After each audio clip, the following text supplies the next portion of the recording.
Whenever I go at him, his fans actually tweet me to kill myself.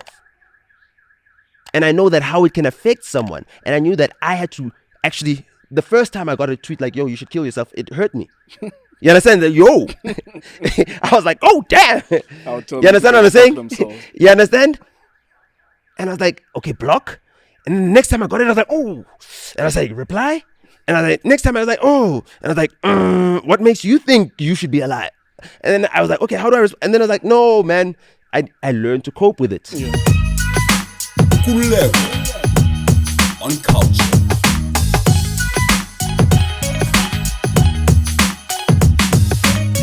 Nkululeko on Cultr. Hello and welcome to yet another episode with the N to the O to the T to the A. Hold on, who said that? Who said that? Ntlantla said that, hey? No.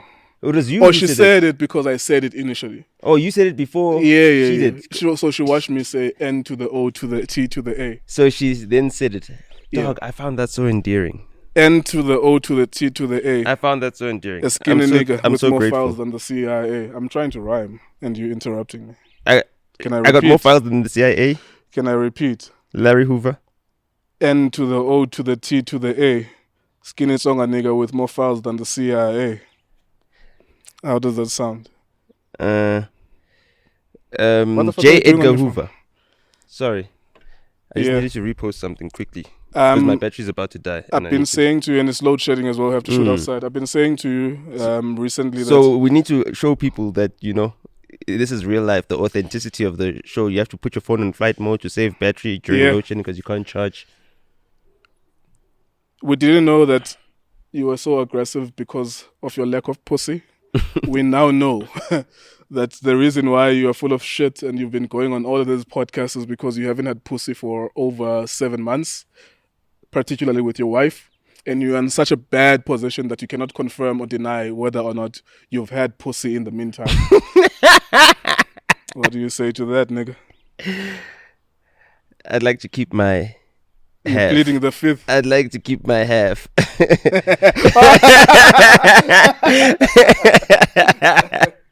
You're pleading the fifth. You know, the thing about a commitment like marriage is that, you know, it makes sure that everything is high stakes. So even answering questions is high stakes. You've always been free to answer questions. I mean, but when it comes to that, that's too high stakes. There's no prenup in that marriage. No, I've got a registered prenuptial agreement, obviously. You have? Yeah. Okay, so there's no high stakes. Or is there any jeopardy? No, man. Is there a clause no, that says no, you cannot no. no. bitches? No. Yeah, I don't know what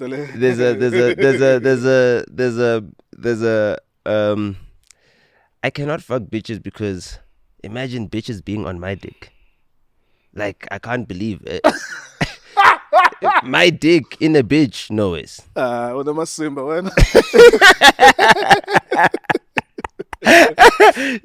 Bitches don't deserve this dick, though. You're full of shit, bro. Like, seriously, like, think about it. What? I'm like in the top I use, but 1,000th of a percentile. I get it. You are a high value man. Super. And even more like, than that. I mean, there's even more than there's, that. But, there's nothing. I'm a one of one in the world, doc.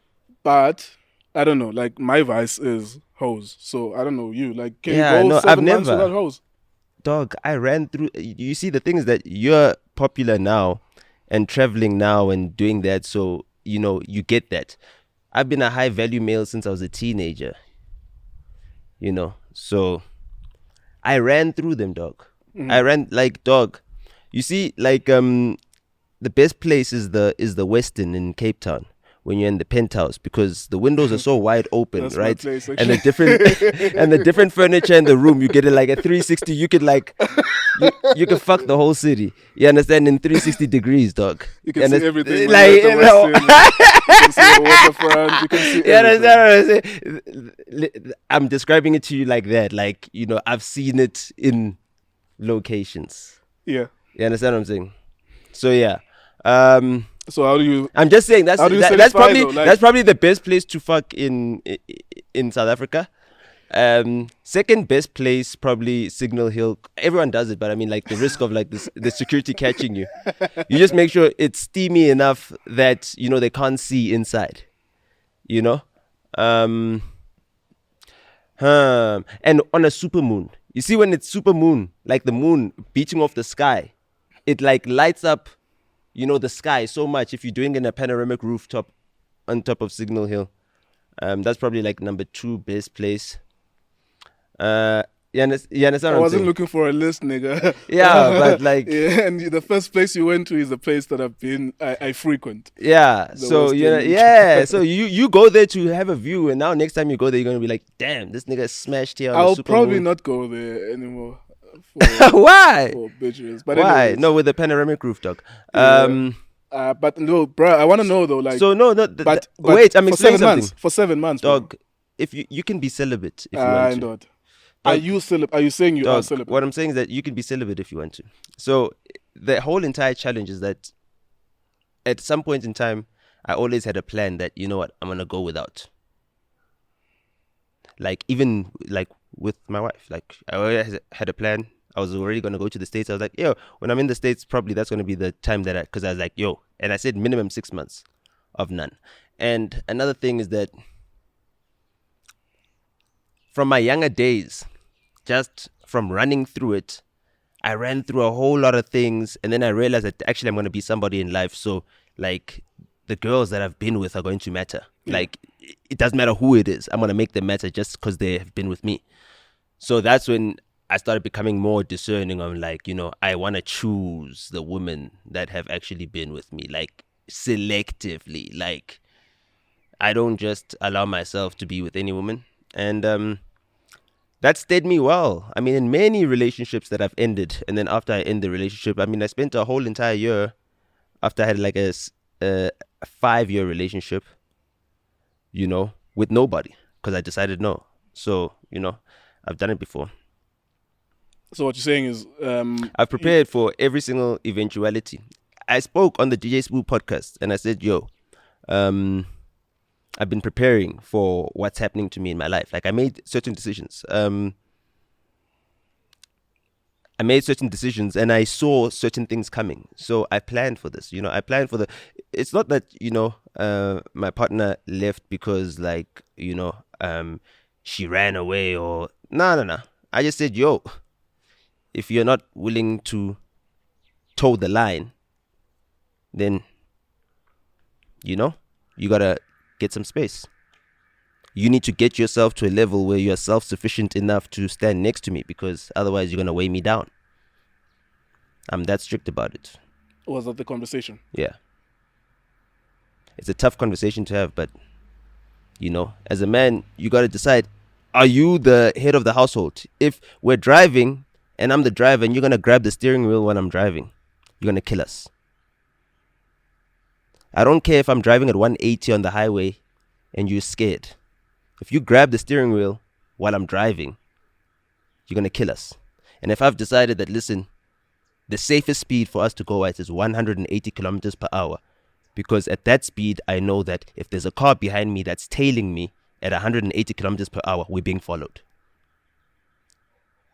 Whatever the stakes are, whatever the safety decisions that I need to take, I need to make sure that when I make that decision, I don't have someone second guessing me, someone who thinks that maybe I don't have the faculties to decide, And that's why men ordinarily decide to partner up with younger women, because it's not going to be a back and forth, like much younger.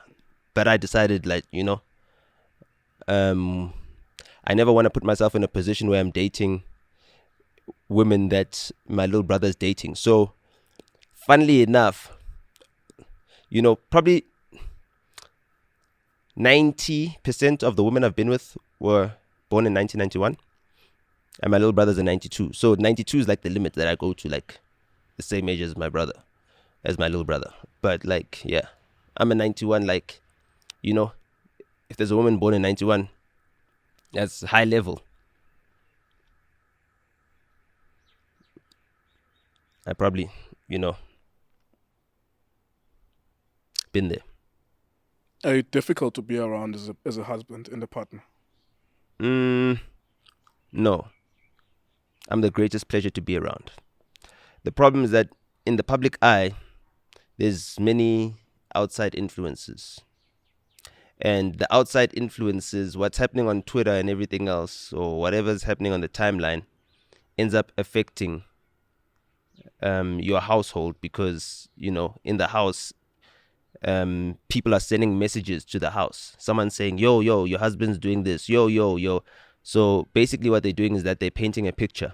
And it depends who those people are, And certain people are now in your partner's ear, and now it depends who your partner is as well, like what type of personality they have, So I told a story on Podcast and Chill with Mac G. Remember, where I told the story, like, yo, like, hey, so do you have a happy relationship? Do you fight about anything? And like, nah, my partner and I didn't ever fight.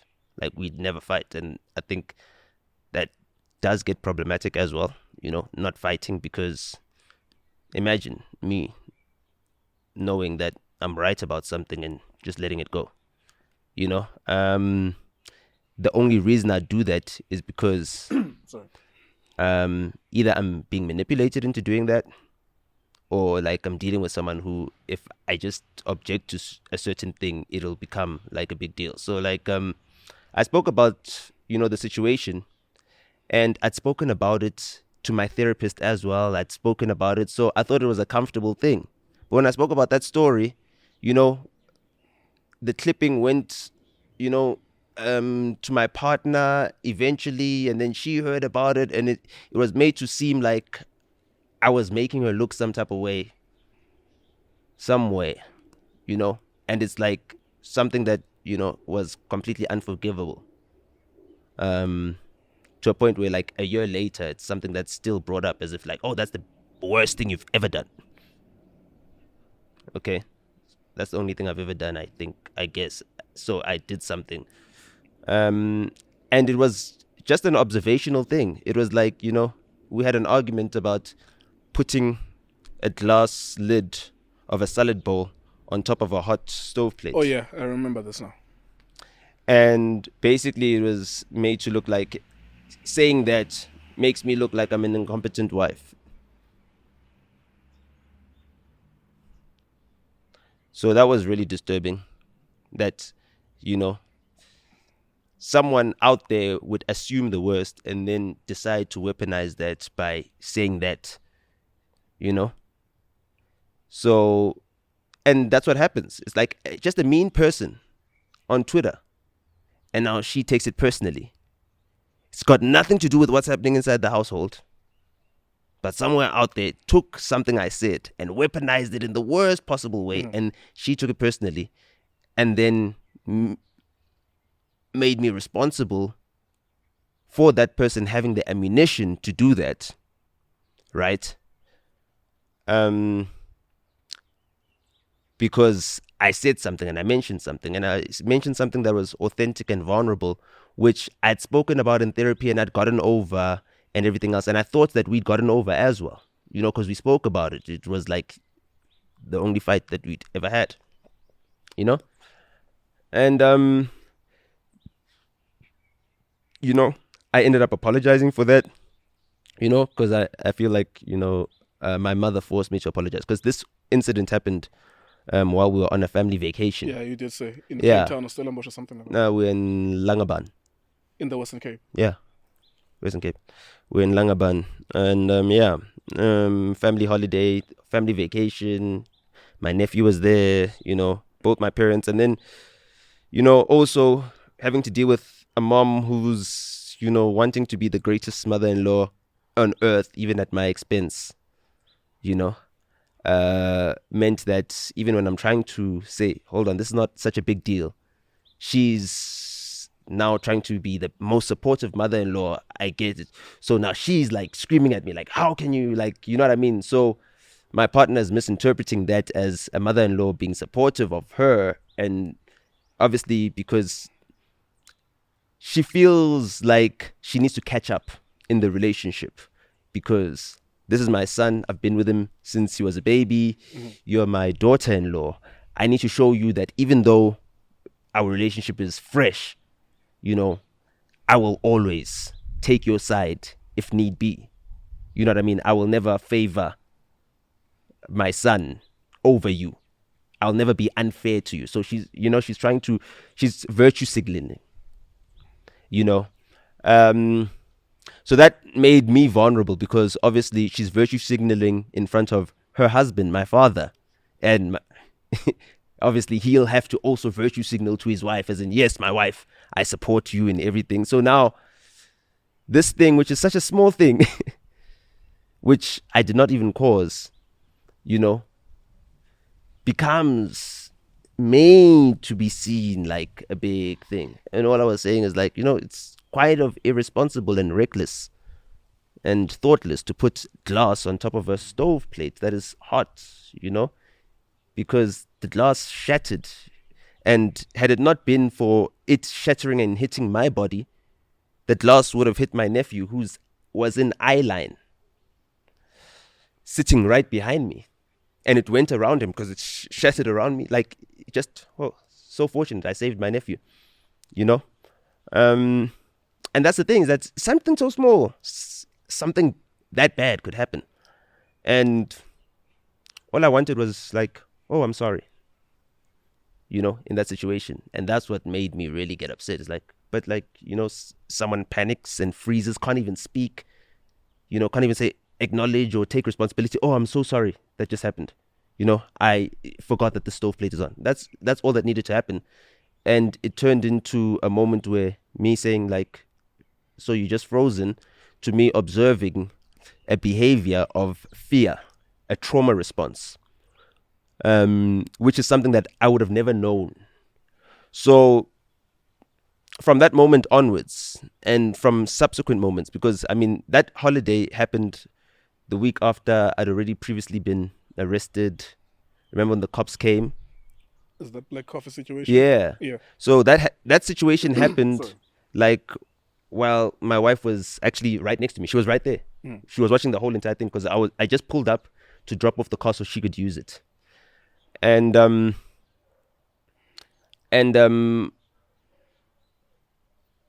following week after that, right, while I was inside the cells, a Sunday World article is published. And I'd already gone at the Sunday World, I'd already gone at Coffee and all his connections, I'd already gone at Julius and everything else, with my wife inside the Sunday World picture.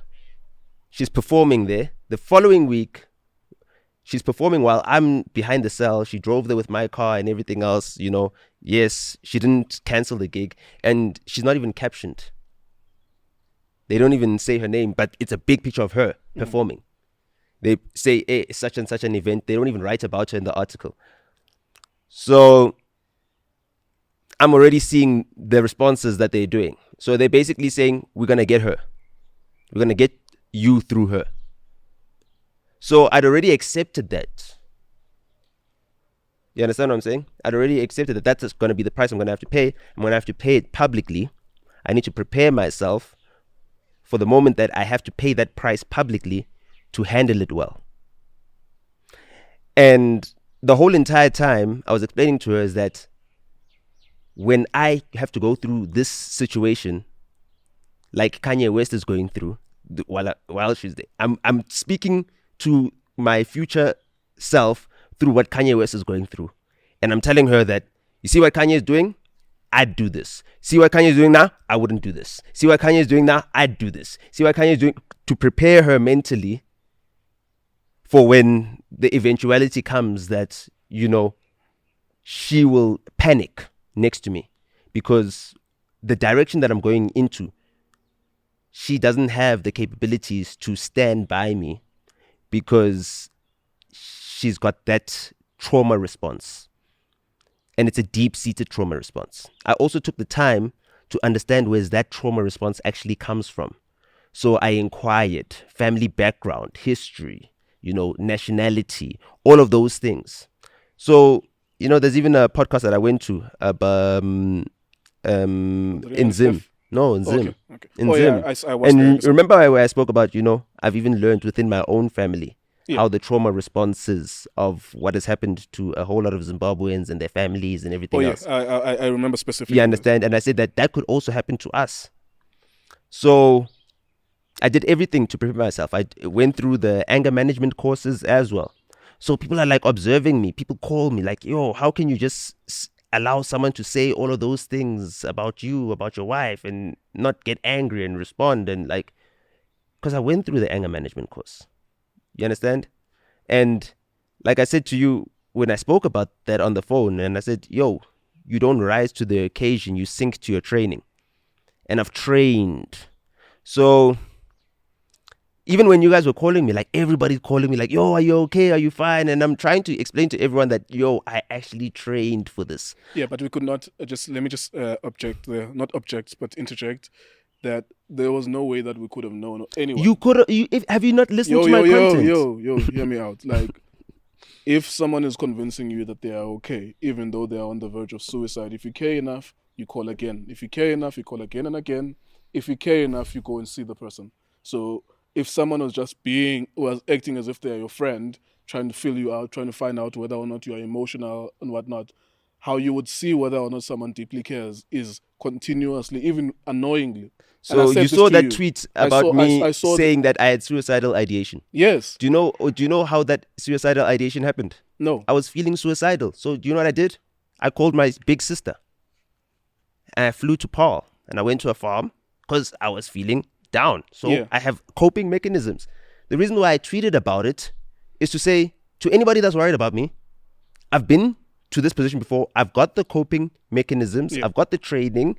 I am fine. I understand that right now you guys are concerned. Now I need to answer every potential phone call that is going to come in. It's the worst possible thing to tweet. You didn't know how to read the room because you would needed to have. That was my intention. That was my intention. At the worst possible time, you are tweeting about suicide.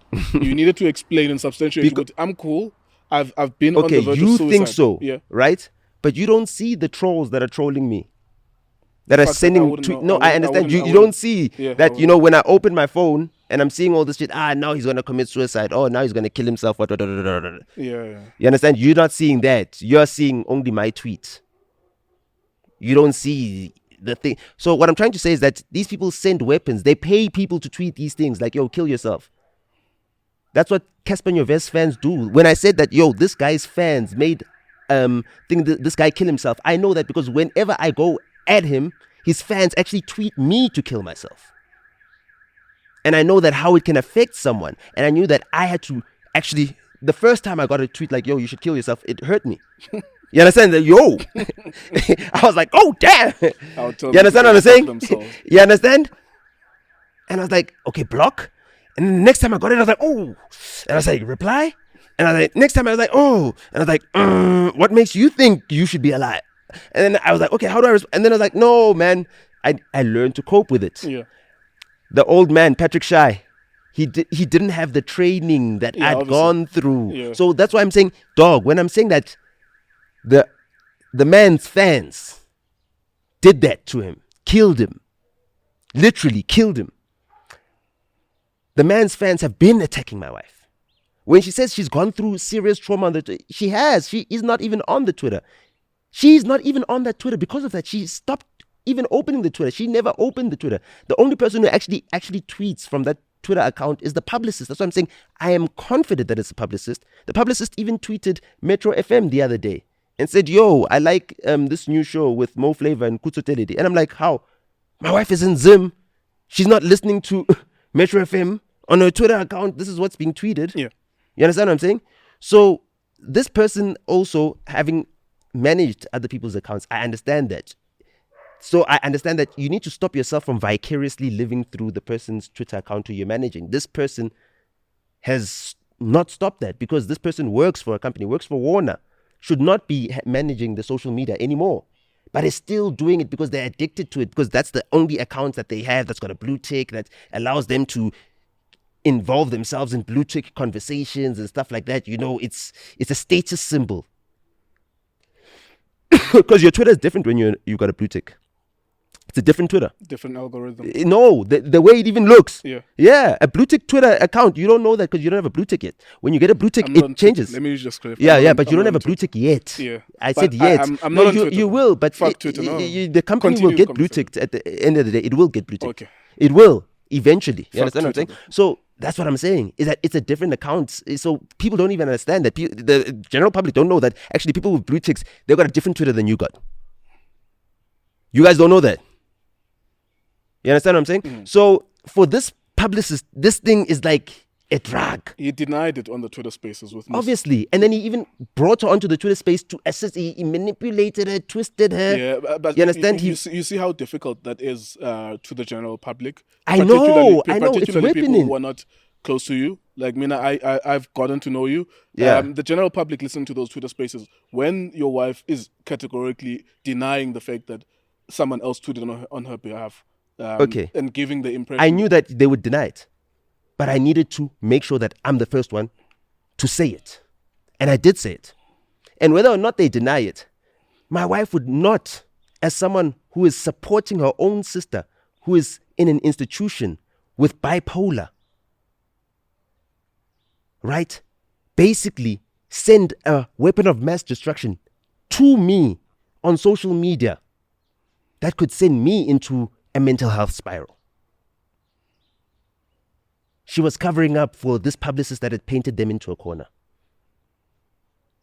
And with that happening, I'm busy speaking to her family. And they countered that you were speaking to the father, for example. Imagine. They were saying that's not true. Imagine. That's my thing. That's the thing. It's now you have to paint it into a corner, and it's like you guys get to publicly see exactly how ugly it gets. When they said on that Sunday World newspaper they're gonna get at through her, I needed to prepare myself for this. I needed to know that, damn, why would she? It's gonna be ugly. In her own words, because she feared for her it's life. because Why? they kept telling her that they're gonna come get me. She watched the cops beat me up, ram into our house in front of her. She watched that, and they said, if we get him while you're next to him, you're dead too.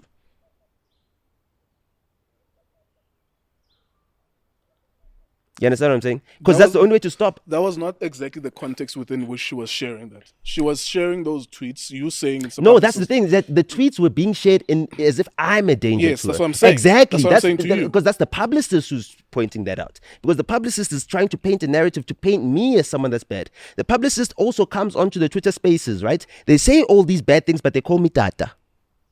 You call me a term of endearment, but you were swearing at me. I'm a danger to you, but you can call me Tata. If I'm a monster, call me a monster. You understand what I'm saying? Like, seriously. So you've painted me as a monster. The whole entire family is like, wow, my goodness, there's families involved here. You don't need to bring us into... You didn't need to apologize to Isfebe. Estheng Didi. Imagine all the wives that are out there that support your music now need to listen to you. And what kind of condition are you in to do all of that, say all of that, tweet all of that, and when someone asks you to sing, oh yes, you oblige. Not in a stable condition. You can't do that.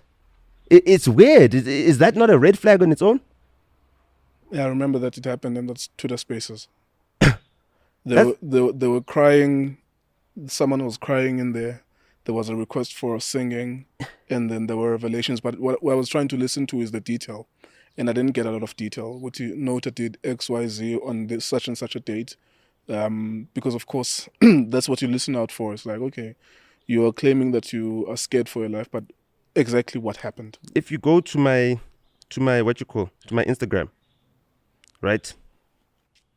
I haven't deleted anything on my Instagram. They said you deleted your accounts on those spaces. Which accounts did I delete? At some point, yeah, as I was listening to those spaces, someone was like, he even deleted his accounts, and then I was like, what? You understand I that? quickly went to check your accounts. You understand there was no credibility to anything that was being said on those spaces. Yeah. Let me tell you what was happening. Mina, I said I'm not sleeping at home. I went to go with DOS. This is where I was on the 12th of January at night. I was with DOS. Clean at night at studio. Clean. What is the significance of the 12th of January? I need to. That's the day. The the altercation happened where I was like, yo, if you can't be around here, then let it be. You know, you can clarify, be out. so Where I you're said, saying- yo, you can go tomorrow. Okay, so that Yeah. was like the day. Yeah, I got home late at night. It's like, it's the middle of the night, clean. Since you feel like, you know, you can't stand the heat in the kitchen, you can be out tomorrow. What was the nature of that conversation? Um, Was it aggressive? Were you shouting at each other? Did she easily oblige to what you were saying? Did you no. essentially It wasn't kick her about out? obliging. It was about me actually saying all the things that, you know, are frustrating me. You know what I mean? And I tore up a teddy bear.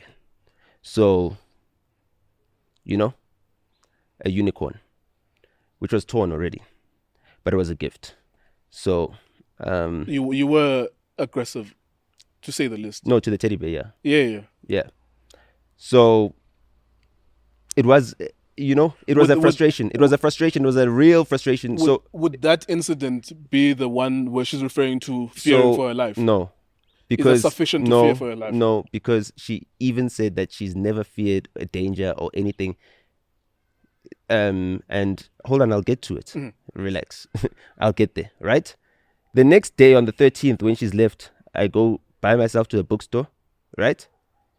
I buy Ray Dalio Principles.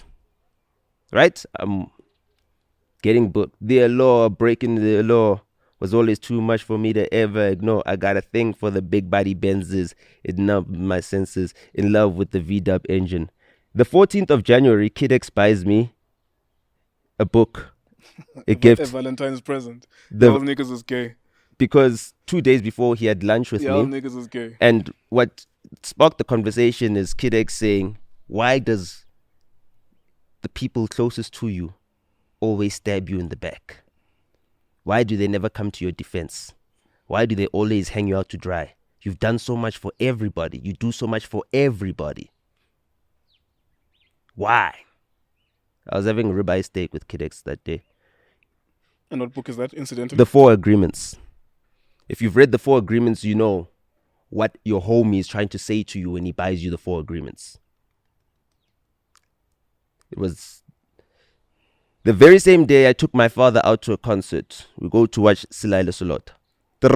Pa! Shout out to Sililo Silota. You understand? And then 2 days after, I was supposed to have posted about it because it launched on the 13th of January. I even delayed it by 2 days because I didn't want to have the vanity of it. Because the vanity of it would be offensive in my own household. My first magazine cover, which I was told looks terrible. And were you wearing yellow or some shit like that? Yeah. You look like a model. That doesn't look terrible. Yeah, well. The next day, 16th of January, Kanye West, The Game. They drop Easy. Nigga, we having the best divorce ever. If we go to court, we'll go to court together. Go to your sis. Pick up the kids. We'll go to courts together. Kanye West, the very next day, is able to go to his daughter's birthday after having to rant about going to his daughter's birthday. Yeah. And then my quote is, "This is how I am in real life, not just on cable." And basically, what I was trying to say when I was at Jackson's restaurant, right, in Bryanston, was whatever Kanye is going through on cable, which is Keeping Up with the Kardashians, Yeah. on TV, is real life, is what I'm going through. You were cryptic I was being cryptic. in many of your tweets. There's never been a moment where I haven't told you what I'm going through. You understand? You know? After all the shit I did, how dare you doubt me? Since y'all niggas so smart, why can't you do it without me? I don't forgive me. I don't forget you should know before you clout beef. That's what I tweeted. Then my Mosaic interview reached 21,000 views. It's blowing up. I'm all alone in the house.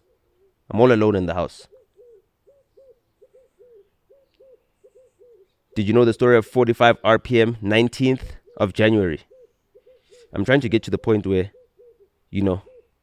I'm posting just music business stuff. I post the Euphonic and Casper Biliato picture. You understand? 19th of January. The worst part is radio stations paying Twitter influencers to try and destroy MacG's brand because no one listens to radio. Shame. It's going to be a long year for them. All podcasters are going to defend MacG with their lives because their bread depends on fighting for podcasts. That's what's up. I posted that on the 19th of January. Right?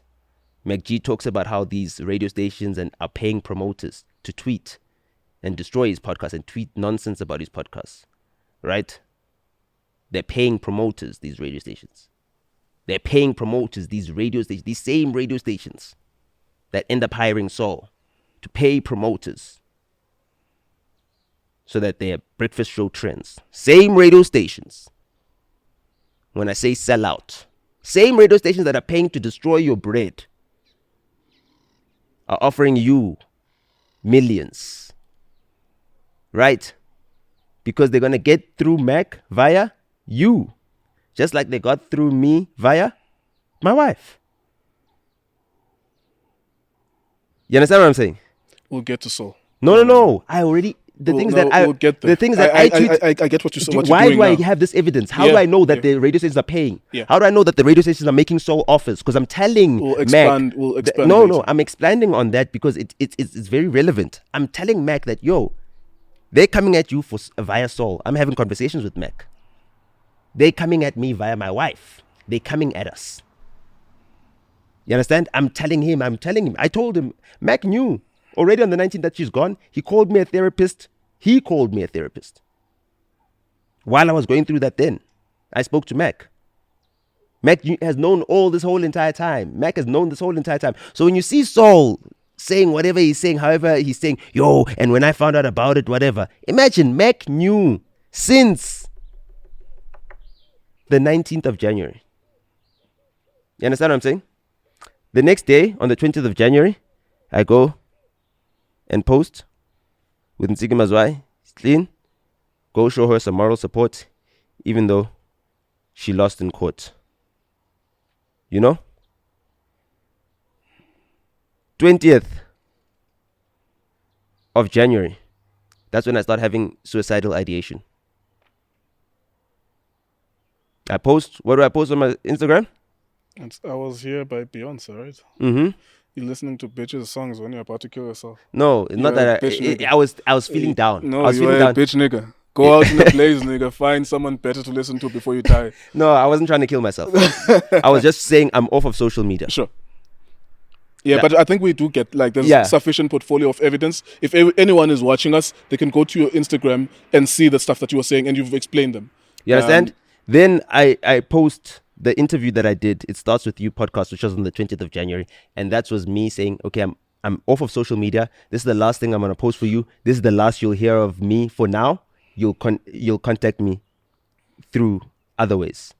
The next time I post was Valentine's Day. Men's conference. Right? The day DJ City Lights dies. Right? Because this video had come out for Valentine's Day. Then I post on the 23rd of February again. The day Ricky Rick dies.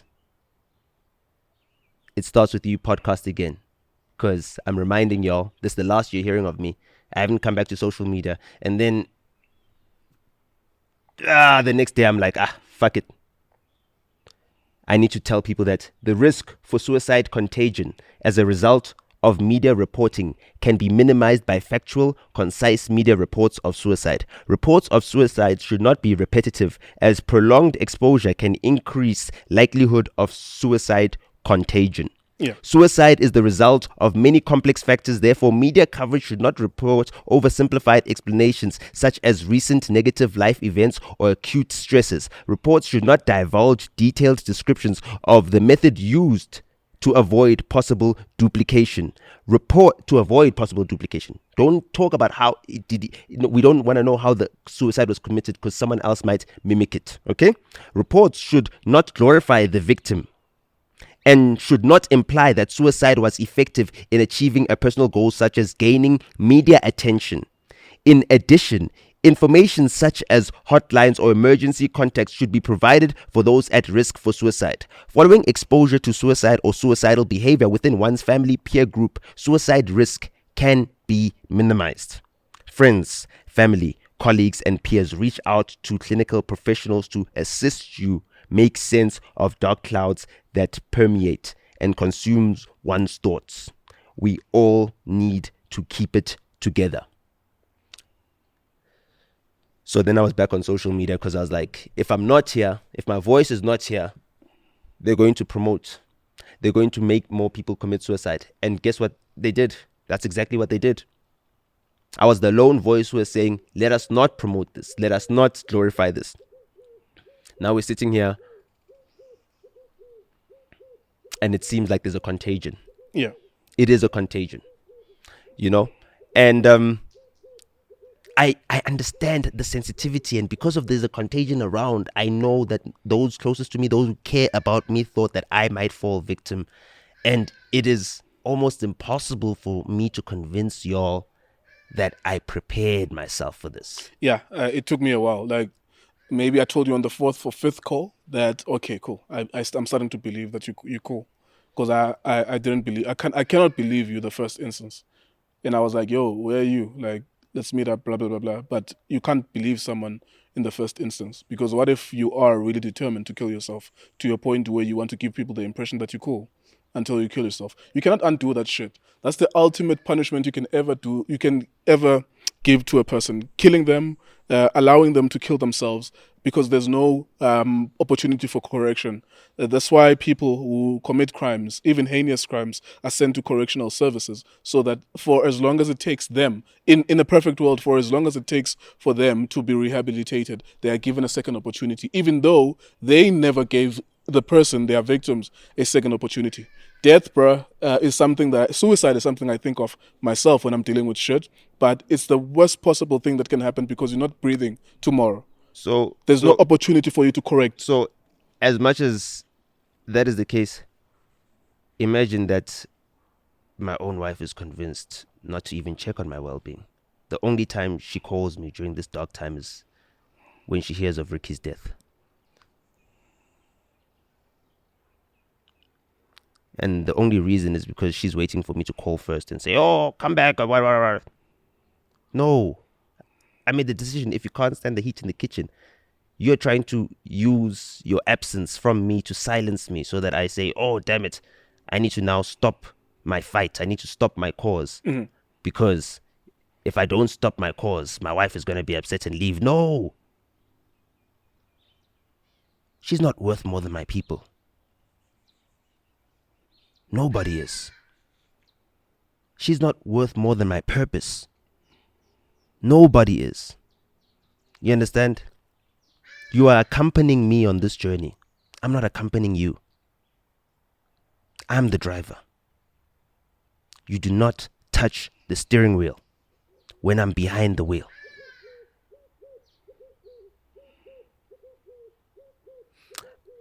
I've got a male voice on my ways. I'm not going to listen to a woman give me direction. That's not your role. We need to know our roles. Waze because in society, is a GPS system, right? Waze is a GPS system. Yes. Yeah. Not everyone understands what the fuck you're talking about. Everyone does. Everyone avoids cops. Get the fuck out of here. Everyone avoids cops. They all drink. In your world, They are drinkers. They in your use Johannesburg Waze. North world, they use Waze. No, in your world, not everyone. It took me a while to realize. But either way, so now feminism is telling women that they need to grab the steering wheel. You only grab the steering wheel if you're a single mother. But the only values that are being shown on all our media is single mother values, not family values. Mm-hmm. We're not being taught to be wifely. You understand? And, you have to learn that on your own. You have to go out onto your own. You need to leave your matrimonial home.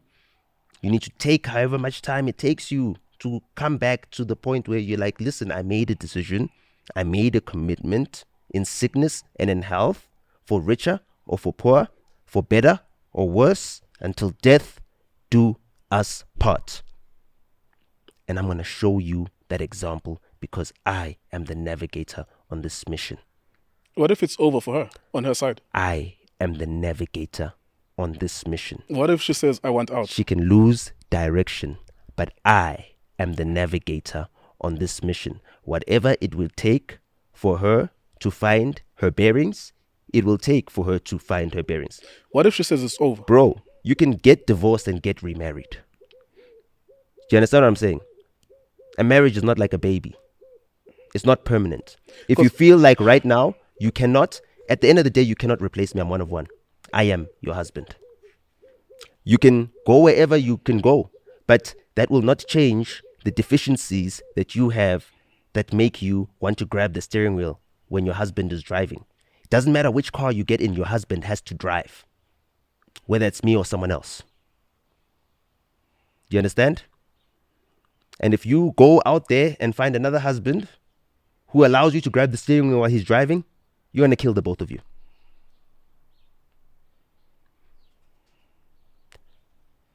I have no room to maneuver other than the direction and my purpose. I've got no other room to maneuver. I am the immovable object. Do you understand what I'm saying? Not exactly. Yes, I am the immovable. I'm the mountain. I'm the mountain to climb. I am the challenge. You need to now climb this mountain. Yeah. I am the mountain to climb. Have you thought that you probably will live alone for the rest of your life? There's no woman who's going to be there's no woman conditioned under the current circumstances who's going to be able to live with you. No, there are many women. There are many women. There are many. There are many that are willing. There are many that even right now want my attention. But you don't know them. No, I know them. You don't know if they have the capacity to deal with this shit. I do. There are many. Okay. That's the one I But chose to love. I didn't you've- choose to love them. That's the thing, is that this is the one I chose to love. I didn't choose to love out of desperation. I didn't choose to love out of a lotto ticket. I didn't choose to love because I didn't have options. I had options. And this is the one I chose. Mm-hmm. And she's saying it's over now. No, she's saying we're separated. Yeah. The publicist is trying to paint us into a corner. The publicist is Well, the I mean, one, that's the thing. she willingly went into that space, whether manipulated or not. And No. She willingly went into that No. space. Listen, my thing is this: is that you don't know the condition, and you don't know her. Yeah, that's fair. I know the condition. I'm the person who sits with you throughout lockdown, where you haven't been able to perform in front of a crowd, you haven't been able to see people, and social media now creates this mania where you're now playing for your phone, right? And now you're getting this external validation here, and then your husband then goes on to live, and then he's just talking, and he's interviewing, and it's trending, and it's doing all these things. You understand? You're no longer getting that feedback that you're getting, that you always used to get. You used to be able to get it on stage and everything else. So your condition right now, mentally, after emerging from 2 years of the doldrums, you understand what I'm saying, is not the condition of someone who can fully say that they've got free will over their own thoughts right now, because there is a state of panic that does overcome them, that has been evidenced in their behavior before. There is a glass that is put on a stove that shatters, and someone is unable to have the capacity to even acknowledge that something like that has happened. And then they end up becoming the victim and run up the stairs crying. You understand what I'm saying? So you don't have the context of the observational behavior, and I don't have the means to explain anything else than I've already shared publicly. Mm-hmm. Right? Because that's the limit. I cannot go further. I cannot divulge further into anything that I haven't shared publicly before, into my wife's condition, because that would be unfair to her. She can do that to me. I can handle it. I can handle it. Okay. Appreciating the fact that this is a sensitive topic. I said it on the previous episode, and I said it to you as well, that I don't even want to talk about it, but we have to be fair. We talk about other people, so we might as well talk about this. This is content. Yeah, unfortunately, if something happens to me, I'll come here and say, this is what happened to me. It happened publicly because the thing is this. The only reason I wasn't talking about it is because I hadn't shared it publicly. And that's my whole entire thing, is that you don't have to share everything publicly. Yeah. You understand? It was a surprise. No one knew that for 6-7 months. I think maybe props to her as well for keeping it as long. Because why? Props to her for what? No, I'm just saying. Like, no it's props. It's something that someone else would have shared within 2 days. There was no need to share it, because the only need to share it is because of this Mihlali clip. And the reason why you're defending Mihlali is what? Yeah. Because your publicist is getting hate on a Twitter account that you're not even opening that Twitter account. You understand what I'm saying? You don't even engage on the Twitter account. This Twitter account is not what you use to get people to come to your shows anymore. You've got a Facebook account that's got 500,000 people. Twitter is not a place for Afro pop stars. It's not. You don't see Zonke having to tweet about her shows. I'm just saying. You understand what I'm saying? So the publicist is now trying to make you like you are a Mihlali, you're a slay queen, you are whatever. The publicist is now modeling you, shaping you, making this press statement so that when you're seen publicly, and people ask you, where's your husband? You don't have to answer awkward questions or whatever. They're already setting this up, and this is the way they're setting it up, and they're setting it up in the most damaging way for your husband as well. It's an orchestrated attack on me, and they're using her for that attack. And I've been told that they're going to use her to attack me, and I've prepared myself for her to be used to attack me, and I chose her to be the one that's going to be used to attack me, because it's not like they're attacking some random Tabise to attack me. You understand what I'm saying? The point, yeah. They use the most intimate person you ever. No, it's not about the most intimate. She is someone herself. Yeah. Oh yeah, her stature as well. You understand what I'm saying? Yeah. It's not just anybody. And the believability. It's not just anybody. Yeah. Do you understand what I'm saying? So that's the stature of, I did not choose my wife because it's the fact of that I chose a woman, the only woman of the same stature as me, that could stand next to me in terms of in stature. You understand? I say I don't have much to choose from in terms of in stature. I can't put my dick inside anybody who is not of stature, greater or equal. I cannot. Because that would be someone, they could write a memoir about that. They could write an autobiography because of that. Even if I do, they could write an autobiography about the nights with me. It would be a bestseller. Do you understand what I'm saying? You're full of yourself. It's not that I'm full of myself. No, I get the point. I mean, we've spoken Stormy about Daniels. This. Yeah. You understand? Yeah, if Stormy Donald Trump could unfuck her, if he could unfuck her, yeah, he would. Do you know how many millions of dollars did he spend because he fucked her? How many millions of dollars? Did he have to manage the situation? He had to pay lawyers. Million. The fuck on. Why? Because he's the president of the United States. But still, we got to know the story, though. Listen, the reason I chose my wife is because she said to me, one day she wants to be the first lady.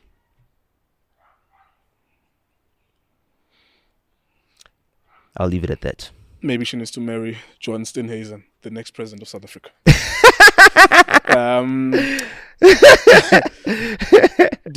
Okay, let me ask you the last one on this. Last one on your family. Yeah. Looking ahead.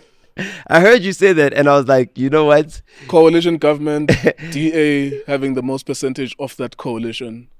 Who's the leader of the DA? John Steenhuisen. Unless the EFF. And that's why, you know why I said it's a wild card? Yeah. They will choose someone who's not in any party. I did expand on that too, on the possibility that it's just going to look bad, especially for a white person. It's just going to look They bad. need a black woman. Yeah, so they would choose Dr. Basani Baloyi, 2024. Your sister. You're feeling yourself again. I'm on a campaign trail. Like which party does she belong to? She doesn't. She's an independent. Yeah, so that's really. She's got 2 master's degrees. She's got a PhD. It's a shot in the dark. All she needs is 80,000 votes. It's a shot in the dark. For a seat in parliament. It's a shot as an independent seat. And if you think about it, does the EFF lose if she's president? No. Does the DA lose if she's president? No. Does the ANC lose if she's president? No. Does Patriotic Alliance lose if she's president? No. Does Action SA lose if she's president? No. Is she diplomatic? You are going through No. a lot of people. Can she? You are going through a lot of people who have political ambitions, particularly presidency. You can't overlook. Julius. You can't overlook that. Okay, would they vote for Julius? Hold on, wait. Yeah. Let's eliminate. Yeah. EFF. Would they vote for Julius to be president? He would put his name. He would put his name there. Yes, I know. But would DA vote for him? No. Would ANC vote for him? The coalition government does not have. No. Would ANC vote for him? Think about that. No. Suicide. Obviously. It's political suicide. Yeah. Would DA vote for him? No. It's political suicide. So therefore, you can eliminate him. He's got no Yeah. chance. John Steenhuisen. Would ANC vote for him? They wouldn't need ANC votes, but no. The answer is no. Would EFF vote for him? They've given power to the DA before in other measures. Would they put a white man though in charge? They made a sacrifice. They put a UDM person in PE. I don't know. I think even in Pretoria they put a black person. Yeah. We're eliminating. Yeah. Just speculation. Okay. Maybe Gayton McKenzie. Would EFF allow Gayton McKenzie to Maybe be ahead of Julius Malema so that no one will ever vote for EFF they again? might not need the 10% from the EFF. Maybe they would never put Gayton McKenzie in. And plus, would he clear security clearance? Oh yeah, With a criminal record? That's a requirement, because yes, yeah, if that's criminal a requirement, record. yeah. Nah. Is he not currently a member of parliament already? No, he's not. Okay, No, he's a member of council. It doesn't have to be a member of parliament to be a member to be a mayor. He's a member of council. No, Okay, council. He's Council an and MEC. parliament is he's a member of council. Yes, yeah, MSc or something like that. Okay. Member of executive council. Okay. Anyways, we might be wasting people's times. You Okay. are trying to get to a point where you're saying your sister will be the president. That's why you are. I'm just saying eliminating. So if she's there and she's willing to play the diplomacy and she's diplomatic, she's not like me. But My she's sister not and I gonna be never president agree. in My sister 2024. and I never agree on anything. She even does not want to run. But right now, the family has decided. She's We've not got no going to be choice. president in 2024. There's She far could be. too many. There's a possibility, but she's running. There's far too many power hungry people that will look at She's the running. possibility of a Well, coalition government. All and I'm say, saying is that if the public can make it popular for her and make it popular for all the other parties, because the parties have to pay for popularity. So that's my challenge. My challenge is to convince the public to say to these parties, put this independent candidate in. We will give you our votes, whatever, and everything else. Put this independent candidate in to represent all your interests as well, and to ensure that we can actually get a clean governance in, and we can actually get the electoral reform in, because our presidents before have been captured. Our presidents have been bought. All And of them. our presidents who come from all these other political structures have been bought and captured. And Basani Baloyi, Basani means purity, cleanliness, kubasa, to shine, to be white, to be pure, to be uncaptured. She's not even captured by me. You understand what I'm saying? She's getting onto that ticket because her father is putting her on that ticket as an independent candidate. as an independent candidate. All right. Shout out to Basani. Good luck to her. 2024. Yeah. I don't want to be a dream crusher. Okay. Shout out to Basani, because the internet doesn't forget as well. So this. I already said this. I'm saying she won't be. Dog, I announced could this be on replayed. McGee's podcast. Yeah. I said, he asked me, what's my next mission? And I said, to make my sister the president of the country. That's my next mission. And I've been on this mission. So everything that you guys have been observing is part of this mission. Even this stuff that I'm going through with my wife is really Yeah. I need to ask you great a last thing. PR. Because I need to ask you. Imagine the last that. Hold it. Wait. Imagine me going through this public heartbreak. The last time I went through such a heavy heartbreak, I wrote Ngas Felangawa about it. And that's the best-selling song in South African music history. 2 million records sold. That song means I never need to work another day in my life. That heartbreak. Okay, cool. Which means then I can focus on political ambitions without being captured. Right? Cool. That is an opportunity. So if you look at how these opportunities align, if you look at how I'm seeing the signs that are being shown to me, the fact that my sister studies PPE, politics, philosophy, and economics, does it at the London School of Economics at SOAS, where she gets her PhD in development economics. The fact that she's left-leaning, right? But she's not feminist to the point of not defending her brother, even in this storm, because she knows that her brother's right. You know? My sister, when called in to intervene, she said, yo, if you don't want to be with my brother, leave him. And that's it, really. You understand what I'm saying? That's what she said in our house. You understand? My same sister who at my cousin's funeral, specifically, because I wrote a song about her, you know, and her passing at her funeral. Because I wrote the song, my sister called me and said, "You're a narcissist." Pull me to the side. You understand? Just to hurt me. Knowing that I'm not. Because she knows exactly what a real narcissist is. You understand? The same sister who, if she got a drink spiked at a club in Pretoria, her brother calls the owner and make sure that she gets home safe and make sure that even her car keys are retrieved with a Planet Fitness tag. You understand? So I've been working on my sister's political campaign, and this is it. Okay. This is it. Even this hardship that you're seeing, this is it. I have to go through this pain. No. We have some time. The laptop is holding on in spite of load shedding. But I still want to ask you one more thing about your family situation, your wife. Mm-hmm. You're tweeting and writing and talking as if there's something to salvage there. What are your hopes for that relationship? No. You sound like you're still the husband. Of course, technically you still are. You're not resigning yourself to the idea that you're not going to be with her. Okay, so if ever I were to say that if I let my sister be president first, I get a chance to go second. Right? Trust me, if she wants to be first lady, I'll still be available when I'm president. Berita. To love someone is a choice. That's the thing, is that when I make a decision, and that's the thing I want people to learn through me and about me through this, is that this man, one day when we decide that he's going to lead this nation, we will have seen that he's tried and tested, that when he makes a decision about something, he sticks to it. You understand what I'm saying? Everything that you guys are seeing me going through, yes, it's painful, yes, it's hurtful. And I have to go through it. This is the challenge that I have to go through. And I've spoken about me having to go through this and me having to go through this challenge. I've spoken about it on podcasts before. I've alluded to it through, in ways before people knew about this. So I've spoken about this at length and at length and at length and at length and at length. And the only way I can convince you is to show you I can't speak about it anymore. I'm still puzzled still. I get your point. I get the example you're trying to set, but lo muntu akakufuni mfethu uyakuxeleba akakufuni wena uhleli ndoni. No. My wife loves me very much. In fact, like utsho ngomlomo wakhe bakakufuni nje. No. Look, hey man, that's not what she said. So yeah, I mean, you can read whatever you want to read into that. But my wife loves me very much. She cares about me. Obviously, right now she's in a very vulnerable state, and I need to understand that, and I need to respect that she cannot be with me right now, and I need to accept that, and I've accepted that, and I've had lots of months to accept that. I've come to terms with it.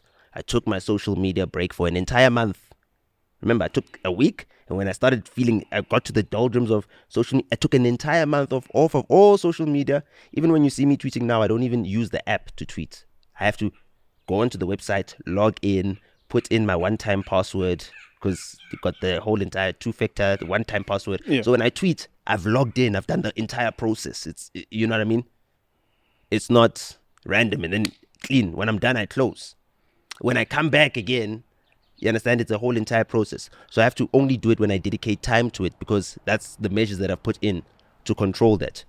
And that's the platform I've chosen to control my narrative and to control the campaign that I'm going on. Because the whole entire thing, it's a character assessment. This is about a character assessment. This is your character will be tested. Do you understand? It's the book of Job. The devil will tell God to take everything from you, saying that when you break him to this point, he will curse you, Lord, I promise you. You understand what I'm saying? I watched my grandmother die of cancer and curse the Lord. She took me to church. She was devoted. She went to each and every single family funeral, didn't matter where it was. When the chips were down, she turned her back on God. I watched my mother, who'd gone to church the entire time, praise the Lord, She got scammed. She got conned. She paid some sangoma 45,000 rand because they said I was going to die on my birthday on the 20th of March. She turned her back on God, on her faith. I watched her do that. My father, who never went to church, Shout out to your father for that. still had faith in God. Showed me faith in God without having to be in a room full of people virtue signaling, pretending, trying to be holy because they're in this church. His faith in God is not something he has to display. He doesn't have to go there and give big offerings. No. He lives a godly life. Didn't matter what challenge my mother threw at him as a Xhosa woman. Didn't matter the fact that he was a Tsonga man, he was abused, bambizi shangane, all these things that he had to endure. The cops would come into our house looking for my uncle who was in exile, slap up my father, beat him to a pulp. My mother would hide her brother, not rat, and they'd beat my father, torture him because his wife was not telling the truth of the whereabouts of my uncle. We've got a premier today, David Makura, who's sitting because my mother would not rat out and her husband did not betray her, did not leave her. And the cops would tell my father, after kicking his teeth in with boots, that you'll never get the truth out of this Xhosa woman. Today, he smiles next to her in pictures with his crowns. That's a privilege. To learn that That's a directly privilege. from my father. That's a privilege. What I'm going through is light work. Yeah, that's a privilege to be around. I wish I would have been around people like that. That's It's a light fucking, work. that's a fucking privilege. It's light work. I understand. A lot of people have not been through what I've been through. They've not been through what my family's been through. You understand? We've survived a lot. And there's a reason why my father prepared his children for leadership of this nation. I promised David Makura one day I'm going to lead this country. I promised him when I was a kid. I promised him. I said I'm going to do a better job than him. And I said the only reason I'll be capable of doing that is because I would not be as tainted as him. And the ANC was. Because I'd always believed that the ANC was tainted. I always said that. I said that to my father at 4 years old. People don't believe that. My father has to explain to people that this guy was articulate at that age. He was reading at that age. We did not know what to do with this kid. It's a baby genius. No black woman just has a baby genius and knows what to do with it. My mother was scared. They had to run away from Soweto. They thought this kid is way too smart, way too curious to be in this environment. He'll be killed. My parents ran for their lives. They had a special child that could get them killed. So, you know. Nasiva lekulonda indaba yefamily mfoka Baloyi. Yeah. You've said too much about the family. Let's leave it there. Yeah. The nigga that was alleging that you were a broke motherfucker living in an apartment. What the fuck was that about? Me living in an apartment about what? Utu lamba. You only have 200,000 left in your bank account. Because I posted a you are fixed a bitch account. nigga. Yeah, because I posted my fixed deposit and baited Casper. Yeah. That was, when You spoke so confidently about your financial situation. I thought maybe it was your banker or something like that. Dog, he's seen a screenshot that I posted. You've seen what I've shown you. My fixed savings, which is going to mature, it's growing at higher than the inflation rate. You're looking at one smart black boy. Utu lamba. And people believe that. I don't care what they believe. I don't care what they believe, bro. People believe that. Yeah, that's fine. They'll say that. You know what I mean? I live within my means. Utu uyalamba. Yeah, that's fine. And zonke artists ebezisebenza nawe zongcono kunawe. They are surpassing you. I heard that. You are a bitch nigga who's being surpassed by everyone. One day they will use me as a reference. Imagine if I was supposed to brag that the artists I work with, I was supposed to brag that I've surpassed them. Yeah. Imagine if that was supposed to be the case. I'm supposed to brag about that. That would be weird as fuck. You understand what I'm saying? So that is what he's trying to get out of me. Do you think I'm gonna give that random nigga Siyabonga Matita, that's his real name, Is it? hiding behind hidden identities, as if I can't find where You the know fuck he for a fact. lives? You understand? And there's a famous Matida surname in the music industry without Dog, mentioning people's dog, names. no, yo, man. I can find where the fuck you live. You understand the thing? You thought you were anonymous to me. That's the thing. You don't Yeah. know who you're dealing with. That's the thing. You're saying that thinking, oh, we got you, bro. How did you find his name? Doesn't matter. You have There's nothing I made- don't know. I don't want to call you anymore because I think that you have ways to find out my conversation. You are vetting me if I'm safe to be around. I don't want to fucking call you anymore. You are safe to be around, dog. Yeah, because you had to vet whether I'm safe to be around, and I don't like that. That means someone is. I fuck bitches, I know. and one day that's Hold gonna on. be weaponized against me. Listen, man, you know, that's the thing, is that niggas, that's the thing. A lot of podcasters fuck bitches.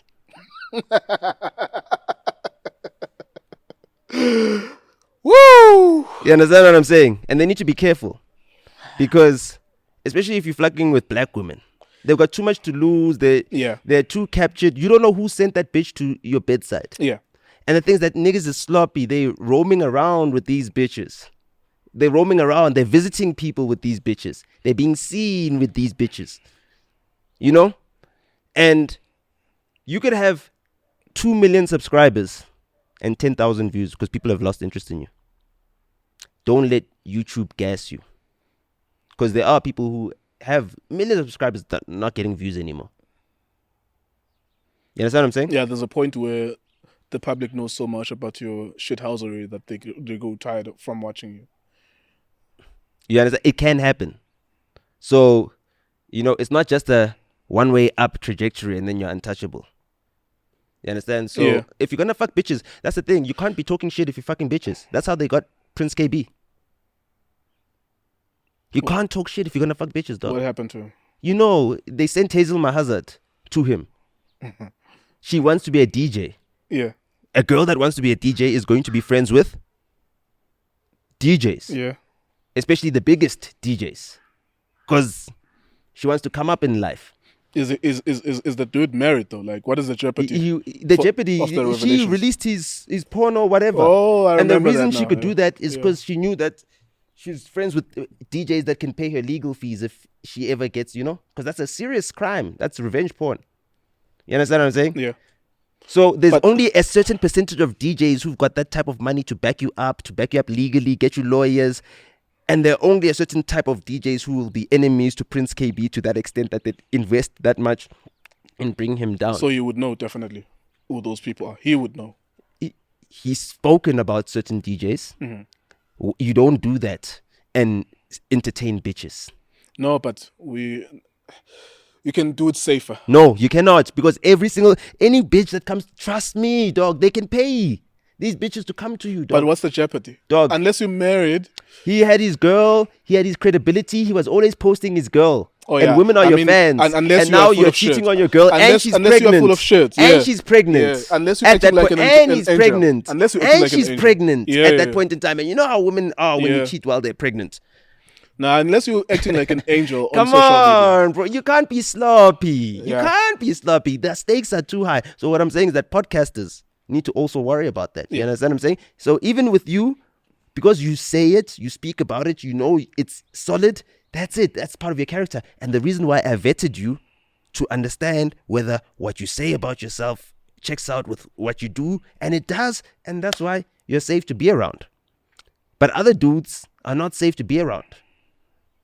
So they try to distance themselves from me because you can't hide anything from me. But even if you distance yourself from me, I've got eyes and ears everywhere. Every fucking way. You understand? Yeah. What did Saul do to you? At what point do you not feel like you've made your point? When you So I want people to go and start watching Podcast and Chill every single time I'm mentioned and how I'm mentioned. Sure. There's never been a point in time where I've been mentioned in a positive light. Anything good about me. There's so many lies that he's told about me. I live in Bryanston, what. He comes at me on Twitter trying to ratio me. I've waved the white flag many, too many times. I struck back once. Ngagahla. Kwazwakala. Man has been chased off Twitter. There'll be no more puns today. The shop is closed. He can be on the platforms that he's on, where he's paid. And he had his fun. He had his get back moment, right? Cool. That'll be the last. He couldn't even mention my name. Is there something deeper that we don't know? Because I kept on asking myself. Okay, just let me finish this thought. Yeah. I'm like, okay, you made your point. You can say someone is a sellout and be convinced because you have the evidence for it, but you just kept on going and going and going. But now I get your point as well, Luguti. People must observe what he says about you, which I've never seen, that I don't watch. Yeah, so that's the thing. People need to observe. If they observe every single time he mentions me. How do you mention me in such a disparaging way on a public platform consistently? Always. Like, what have I done to you, bro? What have I done to you? You understand?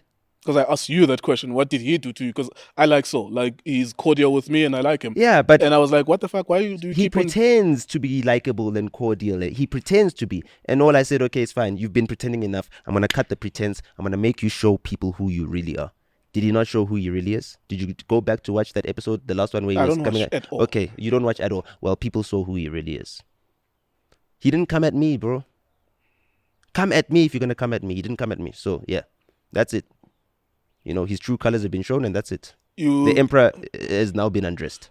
Getting any sense that you're done with that? Like, you there's no longer a need for you to talk about it? Yeah, I've done. That was it. Because that's what I wanted you to get to. Like, when I was speaking to you, like, yeah, whatever, man. Like, you've made your point. If you're trying to make a point, you've made your point. I've made my point. And it's going to stick. That's it. And then he's going to continue to make my point for me now, from now on. You know? Yeah. Why is it that... Maybe I know the answer to the question, but you were more eloquent than me. You would put it better. What's... In English. What's up with... In English. Yeah. Say that, because then when you say I'm more eloquent than you, it means that I've got, greater speaking skills, but I've got limited speaking skills, but I'm great at the limited that I have. Yeah, whatever, nigga. Like, I know who's better than me all the time. I'm always acutely aware of who's better than me the time. And and you need to identify that. If you're a competitor, you need to know who's better than you and who you are slightly inferior to in terms of skills. Well, don't say inferior. No, I'm saying, that's what I'm saying in terms of skills. Trained. Or less trained, whatever, like less exposure less trained. to better less training. trained. Yeah. Less trained. Why is it that they're coming at podcasters? What would Kaya FM gain from trying to destabilize MacG podcast and chill? Kaya FM was not, other than just taking Kaya their FM was talent. not trying. Kaya FM is innocent. The innocent party. I never said anything negative about Kaya FM. Kaya FM saved MacG. Okay. MacG Expand. would have not been able to keep Saul had Kaya FM not hired him. Had anybody else hired him, they would have taken him off the podcast. Now, I had this conversation with Kaya FM when I found out that Saul was being made offers, and I warned MacG that these radio stations are coming for him. They're paying promoters. They're trying to hire Saul. They've already given him offers, and in those offers, they're saying he cannot. I already saw the contracts. You need to understand that in a Xerox machine, in a printing machine, where there's receptionists, where there's people inside offices that documents have to pass through, there's emails that have to be CC'd and everything else, things will leak to certain people at a certain level. Where there's shareholders, all that type of stuff. Where there's significant amounts of money being bandied about. So those things will get to certain people. And I made it clear. I had a meeting with MacG. Immediately when I came back from Paul, because remember my wife left on the 13th? Right? When I flew back from Paul, the first meeting I had was with MacG. To tell him about what had happened, number one. And to also discuss what was going on and how these radio stations had made offers. And then you saw MacG basically... He wormed it out of Saul. In the lead up to Kaya announcing their new co-host. Long at the beginning of the year. No, I'm saying I noticed it before. Yeah, you noticed that the observation. That was the first time with the first offers, and it wasn't Kaya FM's offer then. Yeah, it was another station's offer. Also, in the episodes, Mac G would You understand what I'm saying? would find a way to so bring that up. already Mac G was being roped into meetings to do a podcasting app by Prime Media also as well. So they're already roping him in on the other side. So we knew what was their strategy. We knew, okay, they're roping you in here. They're also offering Sol here. So we knew everything that they were planning. And we needed to ensure that we protect. The strategy had to play out. Everything that you've seen play out has been strategic. I've played out the strategy with Mac G. Me and Mac are on the same page. He can say whatever about me. When he says that, it's about making sure that my haters don't see us as a unified and see him as an impartial person. That's the honest truth about it. Because if he's my friend and it's known that he's my friend and I've plugged him and I've helped him, I introduced him to John Savage and made sure that John Savage puts him on. I introduced him to YouTube, who made sure that, within the first 3 videos that you watch on South African YouTube, you see Mac G. Whether algorithm or not, doesn't matter. You always see Mac G. That's not algorithm. That's YouTube support directly from London. That's the plug that I gave him. I convinced YouTube that this guy's going to be the biggest thing in South African YouTube before he was. And I was right about that. And that's why YouTube have supported him more than they've supported anybody else, because he has been the biggest thing to influence people to use YouTube, to consume YouTube, because he keeps people there. Yeah. He's YouTube's biggest cash cow. Yeah. I mean, his average watch time, our average watch time is like 20 to 30 minutes. I can imagine his is probably over an hour. How much money is Mac G making for YouTube? Yeah. You understand? Yeah. And I was right about that. My eye, for talent is never wrong. That's why I get paid the big bucks to spot talent. You understand? That's my highest level skill that is higher than anybody else. I can spot a generational talent. Yeah. You've said it many times. You understand? That's me. That's my job. You understand? That's why I've supported him, coached him throughout this whole entire process. Do you not think that as you say that, there's always the potential of the same thing that happened with me with Questa happening again? No, besides that, just at a level of ego, so we are competitive men, and this exists with me, it exists with you, that the last thing you would want is someone taking credit for your success, knowing how hard you've personally worked. I'm not saying you are taking credit for him, but as you mentioned some of the plugs, it does get to a point where it's like, yo, bro, like I was also working hard, I'm talented. You know what I'm saying? Like, I think that's a fear that's as well. That's the thing, is that the plug wouldn't have worked if you're not a generational talent. Yeah. So you need to be confident in yourself. That would be a real level of insecurity to understand that I do not give the big plug to just anybody. I'm very selective, and I've told you about that. I don't just select anybody. Yeah. You understand? I didn't just select anybody to say, listen, this is a person I think should be running for president, that I'm going to campaign behind. I picked my sister because she actually earned it and she worked for that, and she fought me. She fought me my entire life. And she's that mountain that I need to climb. So if she's that formidable to me, you understand what I'm saying? If she's someone that I cannot manipulate and convince me, because I know that I'm a very convincing person. You understand? Yeah. I can make you do something. I can't make my sister do anything. I can't even make her run for president. You understand what I'm saying? And it's the vetting. Again, that's the thing. That's what convinces me. So with Mac, same thing. You understand? I knew that. So that's what I did, everything to protect him. And shout out to KFM, bro. Shout out. Come on. Why are we not giving KFM props? Why is no one in the whole entire conversation? What do you mean by that? For allowing... We're not privy to the fucking information that you have. We don't know the things we know. For allowing the biggest co-host on podcasts to stay on a podcast. Meanwhile, his time as a radio show, dog. Yeah. And pay him the big bucks that he will never... And still pay him as if he's exclusive to them. They're really putting him on because they sorted out his money problems, dog. They sorted out his money problems. We'll sort out your money problems so that he can dedicate himself to the podcast. Because if they didn't sort out his money problems, he was a liability. So now Mac G's biggest liability has been taken care of. But that's also a liability. Because if they take care of your biggest liability, you owe them. solve the problem for as long as they solve themselves. Yeah. You can diss every other radio station except them. I get it. Yeah, but I felt it was very important for me to ask you about soul because it's like, yo, bro, like if you can diss every other radio station you've- except them, it means that you can also help them promote whatever campaigns they've got yeah. through soul. They're cross-pollinating. They did it. It is a perfect strategy. Brilliant. Whoever came up with that strategy needs to be given a round of applause. Because he's not getting paid a cent. He didn't charge Kaya for that consultancy. Okay, cool. Enough said. Enough said. Enough said. Where do we go from here? It's still marinating in my mind. But how do you feel about it? I think Dineo needs to calm down. I don't listen to radio. I've listened to it. Dineo needs to calm down. No. But No, to segue, like, no, she needs to calm down. She needs to Whatever. stop fat shaming Soul, dog. what does she say? Nah, dog. She needs to just stop. She did this, and dude, I called her manager, who was Tony Soglo at the time, who was managing her. I called even her sister. There was a time where I was working with Tapsi. Tapsi was on the Metro FM chart, and then she said, like, she back announced the song, and she says, Tapsi girl, you need to eat something." On radio. It types of bitch, you know. It doesn't matter. She's a skinny woman. You see, so you can skinny shame. They're tet and I was skinny. You understand? I get that all the time. That's the thing. I wouldn't do it on But radio. the thing I is, this, probably is that you fat motherfuckers do this to us skinny niggas all the time. You guys can say anything about us, and then when we call you out for your fat I call you a man bitch boobs, nigga and you. no, and but you- I'm just saying, and when you we call you out for your fat man I'm boobs, proud of you them. say that we're fashion.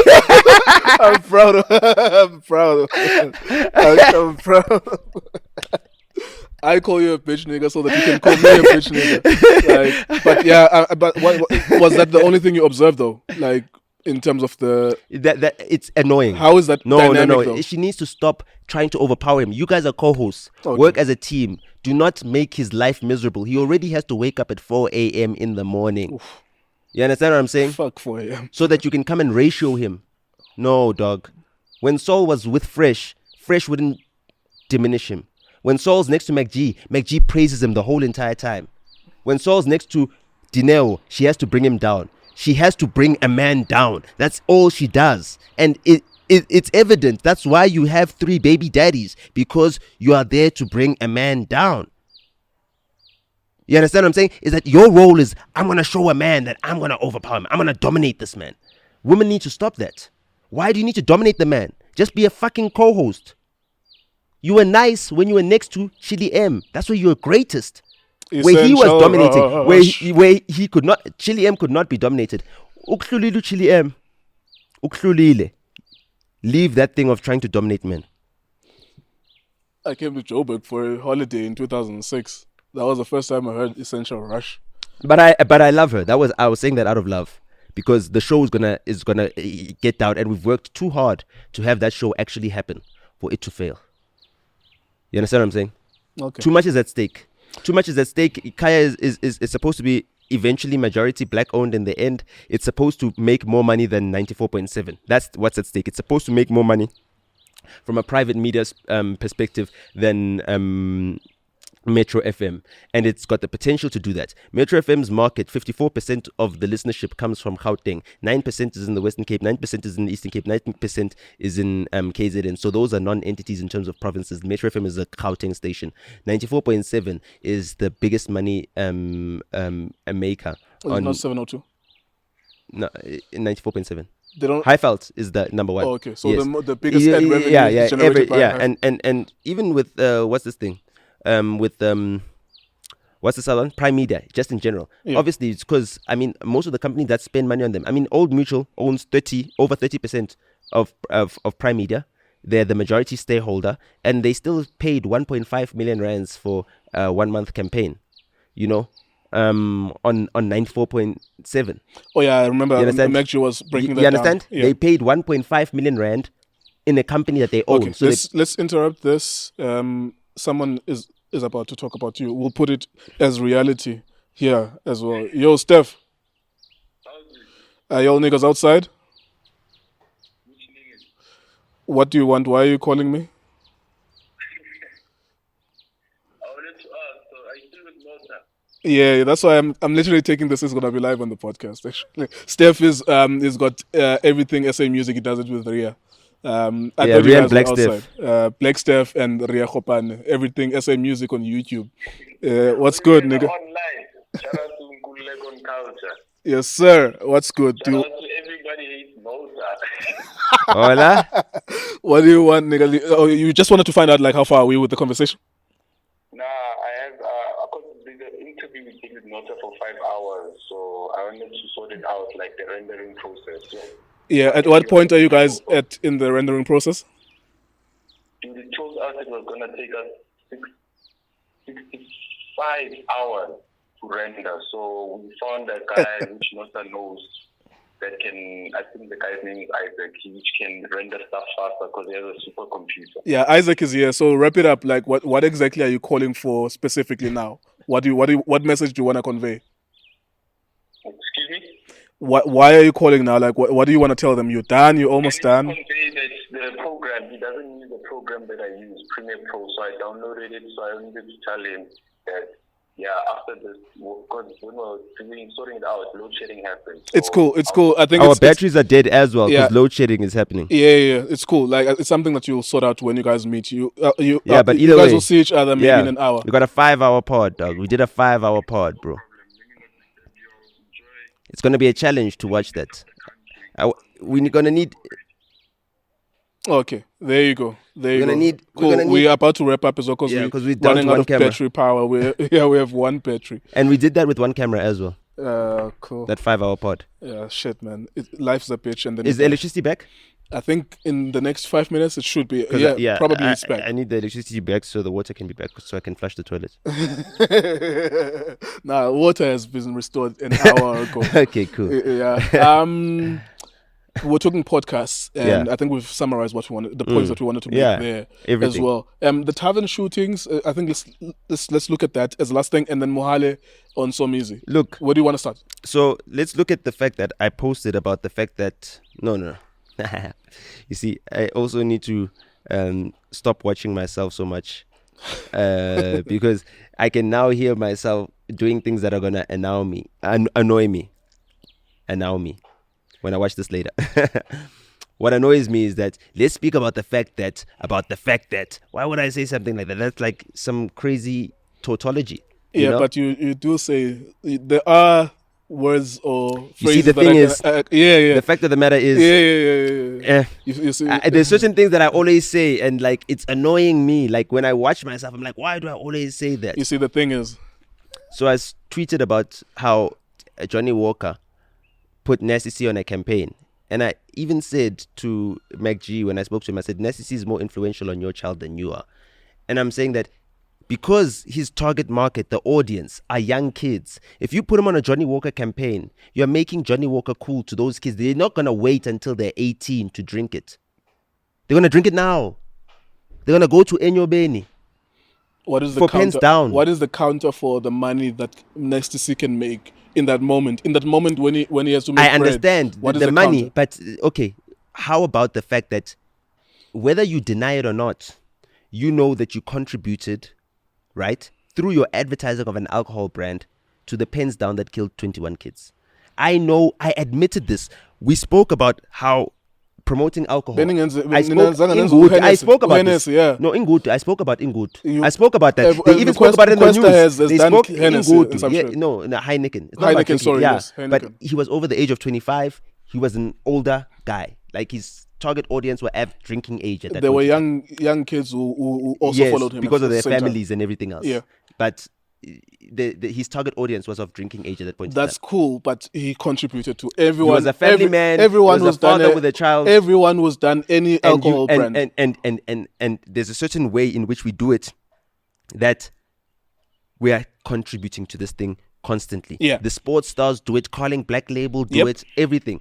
Calling Black Label need to advertise so they're I even going to advertise advertise about gambling on Etiski TV. Now, and I've told you that. And we've spoken about that. And I said, listen, I can't be a part of that because I said I can't be. I said, give me Nkululeko, 300,000. There's business that we could be Yes, you doing did say it. that You we are did not say it. doing right now because I told you that I cannot be part of. Pay my staff. Give me I'm money not to gonna pay my give staff. it to you. I'm just not going to be a part. I can't be a part of it. Dog. Yes. It's my moral thing, and I don't judge you for doing it, right? Because you're doing it to an audience that is responsible or should be responsible for their own behavior.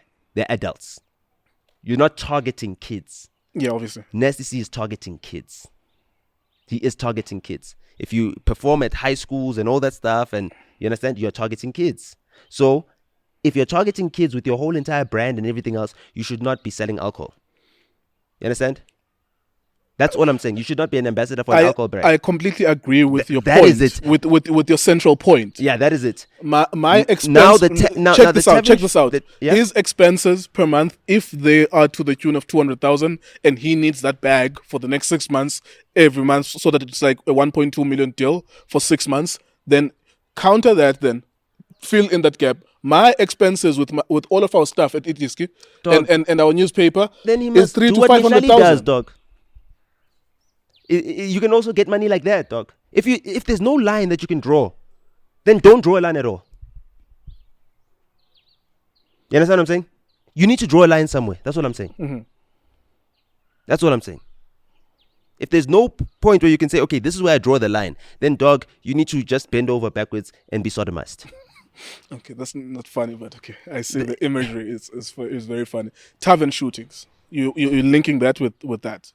So tavern shootings and why people do we dying have at taverns taverns in the hood? Why do those places even have liquor licenses? Why do neighbors not know that they can apply a petition and deny those liquor licenses right next to their houses where their kids are? Why do they allow that danger? Because there's going to be tavern shooting, turf wars and everything else. Because it's a business that seems to be unregulated, that seems to be running illegally. You understand? There's going to be such things. There's going to be skirmishes. Yeah. The taxi wars, there's taxi shootings. The tavern shootings are just like the taxi wars. It's that sort of dirty business, and it's because it's not regulated, and it happens within communities because the taverns are allowed in the communities. Take the taverns away from the interior of the communities. There are more taverns where I come from than there are schools. There are 280 in that area in Soweto that we're talking about. Yes. Imagine that. Solution? Licensed. Imagine that they're licensed. And the police, Faith Mazibuko, saying, and these licensed outlets, no, what law is it that allows a tavern to be in our neighborhood to be run out of a garage? Come on, dog. What law is it? It's legal for that. To hell with this country then. That can't be legal. That's the problem, is that they're not addressing that. They've legalized like Sodom and Gomorrah.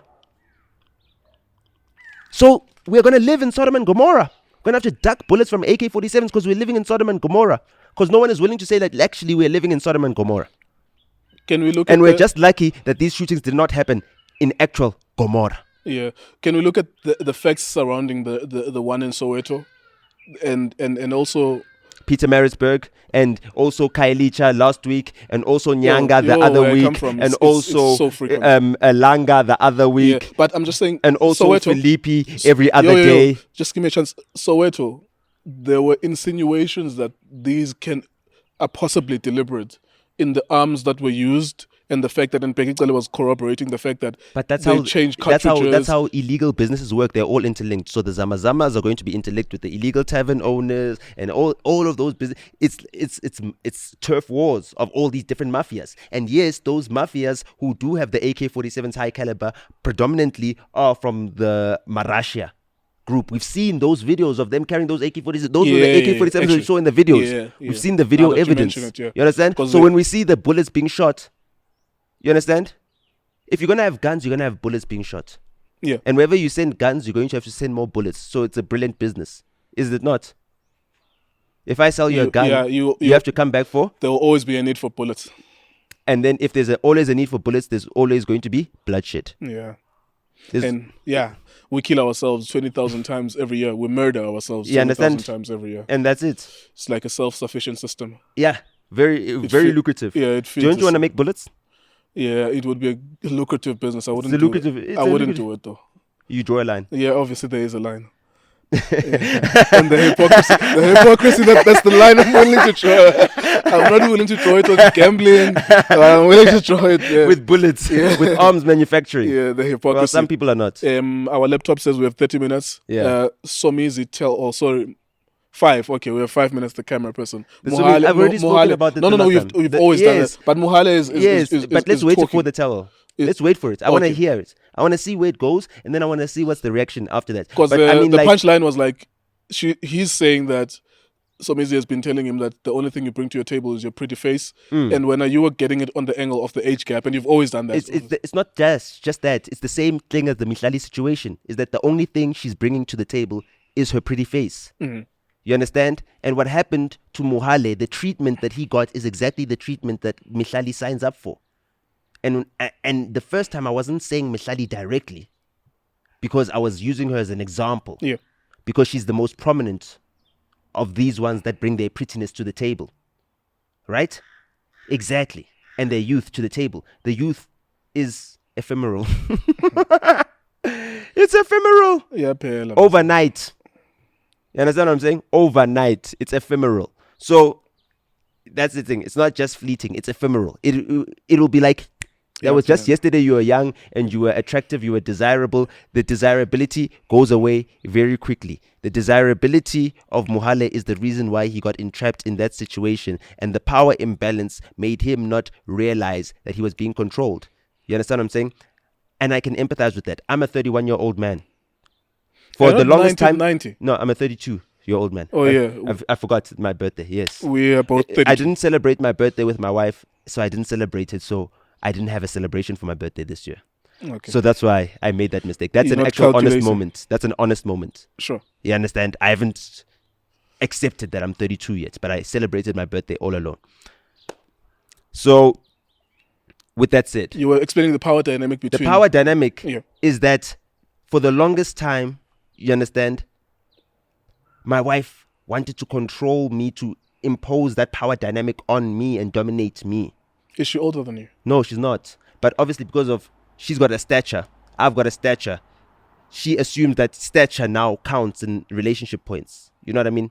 And that's why I say, like, people say her mother's name, her stage name, but that's not who I married. I married her, who she really is, her real name. I don't even refer to that. So when people even say that, it doesn't even affect me. So like, it was so thing, because to me, I don't even respond to that name. You understand what I'm saying? That's who the public know her as. That's not who I married. That's not who's on our marriage certificate. So, that dynamic from someone who's a year younger than me. Just imagine the control of a public figure who's like, yo, you need to behave in this certain way, otherwise you look this way on my brand. You understand what I'm saying? I can relate to it. It's like a 20-year gap or... Yeah, but imagine without the 20-year gap, that in itself already is a challenge. And I'm relating this personally from my own experience. Okay. So I can just imagine now an over 20-year gap, and what worsens the gap is that this person is younger than your child, which means that you would date your children's friends. You know what I mean? Which means that we can't allow our kids to come visit and have sleepovers at your house. That's being a pedophile. You're attracted to kids. Doesn't mean that you are sleeping with them, but you are attracted to them. And you've admitted this. You admitted that you were attracted to MacG. You understand? And we are seeing this abuser get away with it. And I'm saying that he's got naked pictures of God.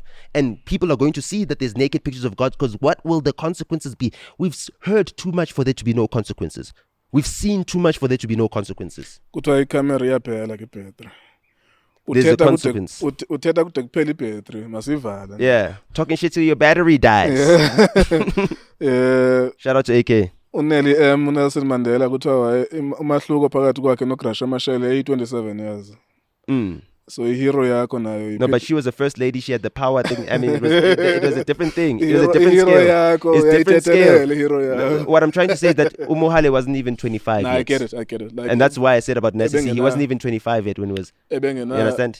career, Nothing. That power imbalance. Power dynamic You understand? imbalance. You know, That's the thing. Yeah, nah. Cool. It's like thank arm you, wrestling thank with you. your pinky finger. Yo, thank you so much for coming through. I really appreciate it, as always. Thank bro. you. Thank you. It's a pity we could have had 3 hours or more. It's load shedding. We're outside. Thank you for watching as well. I will Thank title this episode "Addressing the Elephant in the Room," and then / and then Nota. I'm telling you now, but you will see it in reality. Addressing the elephant in the room. We spoke for an hour about your family. This is probably going to be the last time. No. Dog, we're on a presidential campaign, dog. 2024, Basani Baloyi, independent. We're voting. Like that's awkward for a nigga like imagine even talking about someone else's wife on a podcast. Imagine. You're not a bitch nigga like so.